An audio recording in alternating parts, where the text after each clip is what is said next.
to the plate. A swing and a miss. The 1982 Cardinals won the World Series due in no small part to a Hall of Fame closer.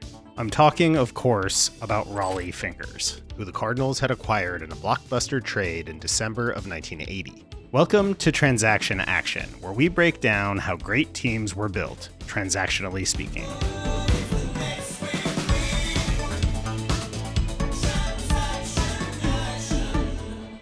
The 82 Cardinals are kind of a high watermark for teams built via trade. There are so many blockbusters here, and they all feed off of each other in interesting ways. And it was all engineered by a guy I consider a baseball genius, Whitey Herzog, the rare manager/general manager. Whitey was essentially handed the keys to a great franchise in decline, and amazingly resuscitated it immediately via some transactional CPR. We have to start on December 8th, 1980, when Whitey dealt top prospect Terry Kennedy and a scrap heap of replacement-level guys to the San Diego Padres for catcher Gene Tenace, starter Bob Shirley, and closer Rollie Fingers.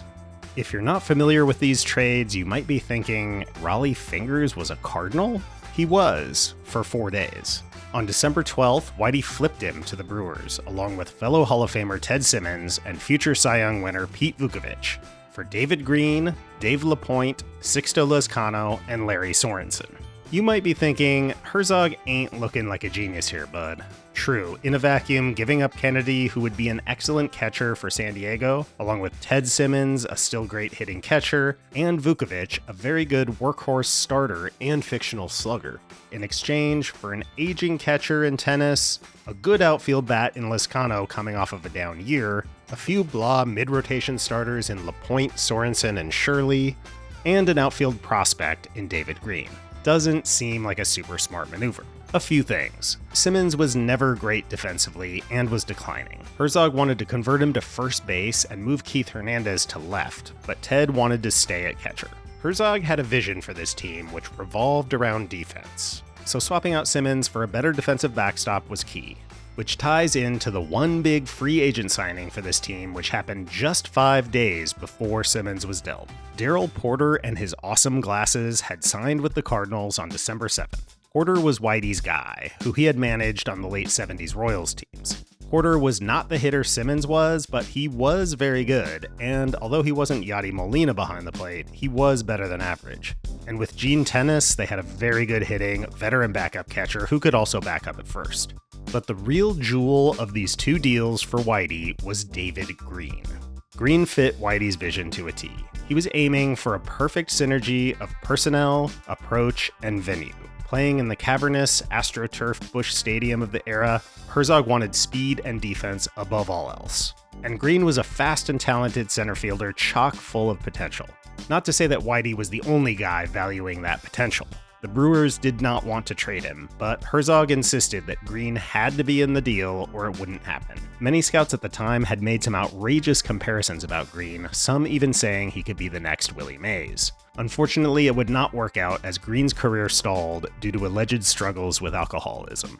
So I'd say these couple of trades are not huge wins for Whitey, nor are they big losses. Green turned out to be a bust, but still provided a bit of value in the early 80s. LaPointe would have a decent 82 season as a swingman for the Cardinals. Lezcano would have a mediocre 81 where he spent half the season on the DL, and Sorensen would have a one WAR season as a starter in 81. But both of those last two would be key pieces in two different massive trades that Whitey would engineer in the offseason before 82. On November 20th, 1981, Whitey would get involved in a 3-team trade with Cleveland and Philadelphia, packaging Sorensen with sub-replacement level starter Silvio Martinez, and in return would receive Lonnie Smith. Another perfect Whiteyball fit, Lonnie was the most valuable player on the 82 squad and finished second in the NL MVP vote. He put up 6.2 WAR, leading the league in runs scored at 120, stealing 68 bases, and playing good left field defense when he wasn't tripping over his own feet. Whitey was quoted as saying, "It's deals like this that make you look like a genius." This was one that seems to have really fallen in his lap, but sometimes just being the least dumb guy is a winning strategy. The Phillies didn't value Smith as highly as Whitey did. He was of course known for his pigeon-toed base running and outfield blunders, which limited his playing time in the crowded Phillies outfield, which featured veterans Bake McBride and Garys, Matthews, and Maddox. But he was very clearly the best hitter of that bunch. So Lonnie Smith became kind of the runoff from a trade between the Indians and Phillies. The Phillies GM, Paul Owens, had a thing for catcher Bo Diaz and saw him as the perfect fit for a team that desperately needed a replacement for Bob Boone. The Indians had no interest in Lonnie, as they said they didn't need outfielders. Actually, they did need outfielders, but they also needed pitching. They kind of needed a lot over there. And believe it or not, Cleveland's GM, Phil Segui, was enamored with Larry Sorensen, sort of the Ann Veal of early 80s starters. Whitey was like, him? Really? He must have been funny. So the Phillies offered Lonnie to the Cardinals to get them to deal Sorensen and Martinez to the Indians. Whitey accepted immediately. But the pièce de résistance for Whitey and for the Cardinals for the next decade plus happened on December 10th, 1981. The Cardinals packaged Gary Templeton and Sixto Lezcano along with relief pitcher Luis De Leon and sent them to San Diego for Ozzie Smith and pitcher Steve Murrah. Perhaps the platonic ideal of a Whiteyball player, the Wizard was perfect for playing on the ultra-fast AstroTurf of Busch. Now, this trade certainly looks like a very one-sided deal in favor of the Cardinals. And it was, as Ozzie became a Hall of Fame player in St. Louis. But I don't think at the time that Ozzie was considered to be on a Hall of Fame trajectory. In fact, many at the time thought the Padres got the better end of this deal. For sure, everyone knew Ozzie was special defensively, but his bat in San Diego was really, really bad. Like, worst in baseball bad. It seemed like he was more on the Mark Belanger path than on the Hall of Fame path. But Ozzie would work his way up to being a competent hitter in St. Louis, and the rest is history. But looking back at the time, you can see why people might think it was a savvy move by the Padres. Gary Templeton wasn't Ozzie defensively, but he was solid with the glove. And he made up for it by being an excellent hitting shortstop. He was also a year and a half younger than Ozzie. Here's how these two stacked up in the 3 years prior to the trade. Templeton's looking great here, but he did not have the staying power Ozzie did and declined pretty rapidly while Ozzie kept improving. Whitey obviously valued Ozzie tremendously, but he may have been more motivated by his distaste with the two players he got rid of. Templeton and Lezcano were both malcontents in St. Louis. Templeton had lost the fan base by making obscene gestures at the crowd when he was booed, and Lezcano had demanded a trade, disappointed that Whitey had used him in a platoon role in '81. On the other side, Ozzie was in contract disputes with the Padres, which got nasty, with Ozzie's agent placing a sarcastic classified ad in the San Diego Union seeking part-time employment for the underpaid Padre. This culminated with Joan Kroc, wife of team owner Ray Kroc, offering Ozzie a second job as an assistant gardener on their estate. Looking at this trade in a vacuum, the Padres did get a lot more value in 1982. Ozzie had a great year with a 5.1 WAR season, and Steve Murrah tacked on a mediocre .4 WAR year as a starter. On the other side, Lezcano had a career year, leading the Padres with 5.9 WAR, while Templeton had a decent 2.6 WAR season, and reliever De Leon threw in a terrific 2.7 WAR season out of the pen. But then the next 14 years happened. So, back to Raleigh Fingers 4 days as a Cardinal. The day after the Cardinals acquired Fingers from the Padres, Whitey made another deal to acquire another Hall of Fame closer, Bruce Sutter. The Cardinals sent first-round draft pick Leon Durham to the Cubs to complete the deal.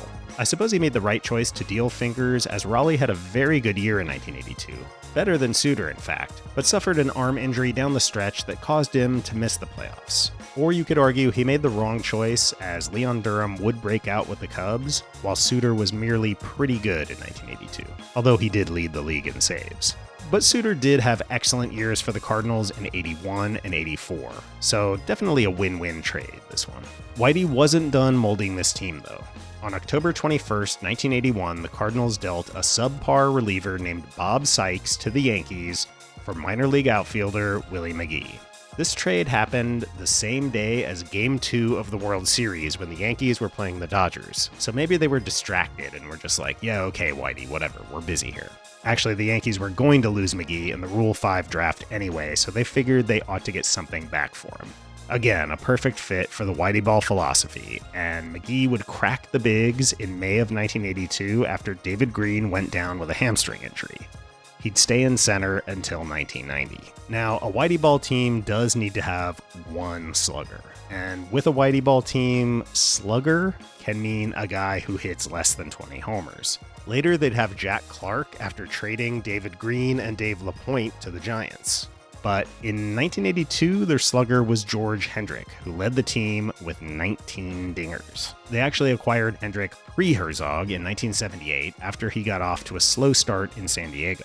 The Cardinals sent league average starter Eric Rasmussen to the Padres. Another smart Herzog trade happened mid-season of 81, when he dealt mediocre glove-first outfielder Tony Scott to the Astros for a talented but struggling starter, Joaquin Andujar. Andujar would reach his potential with the Cardinals, becoming the ace of the 82 squad. The rest of the starting staff on that 82 team was not exactly elite. Bob Forsch was the number 2 and was a consistently okay guy. Then you had Mura, who was barely above replacement level, and you had John Stuper, who the Cardinals had received in exchange for borderline major leaguer and elite mustache guy Tommy Sant. And then Dave LaPointe, who was an okay swingman. They had a decent bullpen led by Suter and Doug Baer, a very good setup man they had acquired for spare parts after 81. And on the bench, professional hitter and all-time name guy Dane Orge was acquired from the Phillies in 1977 in exchange for Bake McBride. And that's pretty much it, other than a handful of minor deals. This was not one of the best teams of the decade, nor was it the best Cardinals team of the decade. There was a lot of parity in the NL that year, with only 4 teams finishing below 500. The Cardinals were the only team in the league to break 90 wins. They were a pretty good offensive team, scoring the 5th most runs per game in the league, despite ranking dead last in homers with a measly 67.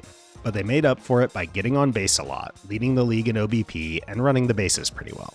Run prevention was where they really stood above the rest of the league. This wasn't because of their pitching, though. They allowed the fewest runs in the league despite having a fairly pedestrian pitching staff outside of Andujar. In fact, they were near the bottom of the league in fielding independent pitching. This was mainly due to them having the lowest strikeout rate in the league. Once again, it's another synergistic Whiteyball thing. A lot of pitch-to-contact guys in a big ballpark with a great defense. Whitey said to pitchers, throw strikes, because we're going to catch the ball. Don't walk people, and that was it. This was a pretty smart approach, considering they had the best ever defensive shortstop and the best ever defensive first baseman, along with excellent glove men at second and third with Tommy Herr and Ken Oberkfell. So now it's time to do a bit of what if they did nothing. This one's going to be silly because this team was put together with so many deals. Like, of these 25 guys with the most playing time, only 7 of them were homegrown players, but we'll give it a shot. Here we go. We'll assume that all players with less playing time than these 25 remain the same.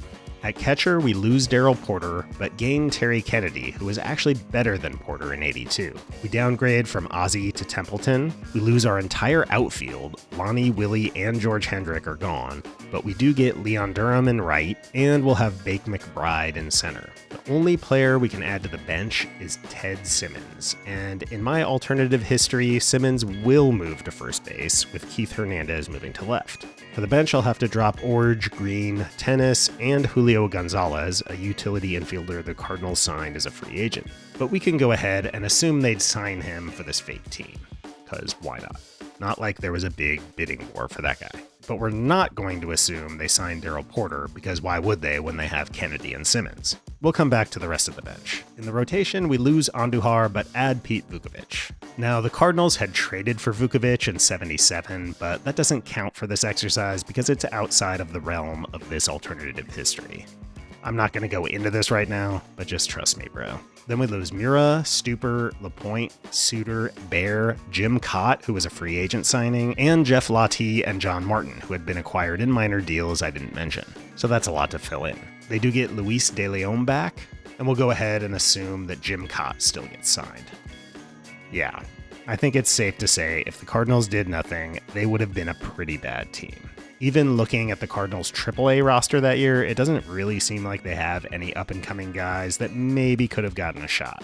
Andy Van Slyke was doing all right in Double-A, so maybe he could have come up as a bench guy. But yeah, this is a pretty bleak bench and pitching staff. They'd need to make up 10 WAR with free agent signings, which I suppose we can get into if we want to dip a toe into the old multiverse of madness. They would have a cheaper payroll in my alternative roster, considering they dropped the higher salaries of guys like Porter, Ozzie, Lonnie, Hendrick, Tennis, Andujar, and Suter.